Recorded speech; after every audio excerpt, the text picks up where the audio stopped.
Yung nagmamaneho ka lamang o di naman kaya ay naglalakad-lakad sa mall tapos bigla ka na lamang nakaramdam ng matinding takot.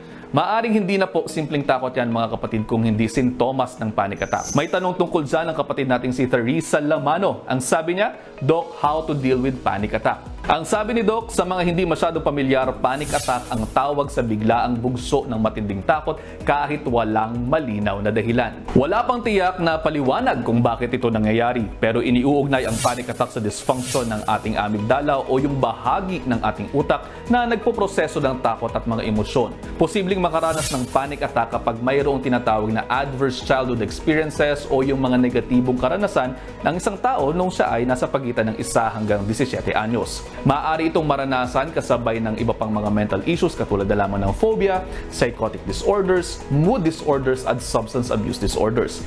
Kabilang po sa mga karaniwang senyales ng panic attack ang panginginig, mabilis na pagtibok ng puso, pagpapawis, pananakit ng dibdib na mayroong kasamang hirap sa paghinga at yung iba, maaaring naninigas din yung kamay at mga paa. Kadalasan pong tumatagal ang panic attack ng 5 hanggang 20 minuto pero maaari din po itong umabot ng 1 oras. Kapag tumindi pa ay maaari po itong mauwi sa panic disorder na isang uri naman ng anxiety disorder. Nakakapagpatindi po ng panic attacks ang sobrang caffeine, paninigarilyo, pag-inom ng alak, kaya dapat pong iwasan ang mga ito. Mayroong ilang uri naman ng therapy na maaaring makatulong upang i-handle ito katulad na lamang ng psychotherapy, cognitive behavioral therapy at exposure therapy. Napapahupa din po ito ng pag-inom ng ilang mga gamot tulad na lamang po ng antidepressants at anxiolytics. Siguraduhin lamang po mga kapatid na nasuri kayo ng isang espesyalista upang mabigyan kayo ng angkop na gamot. Para naman sa iba pang mga katanungang medikal, i-ask Doc Dex nyo na po yan sa aking Facebook page o di naman kaya ay sa page ng Good Morning Kapatid.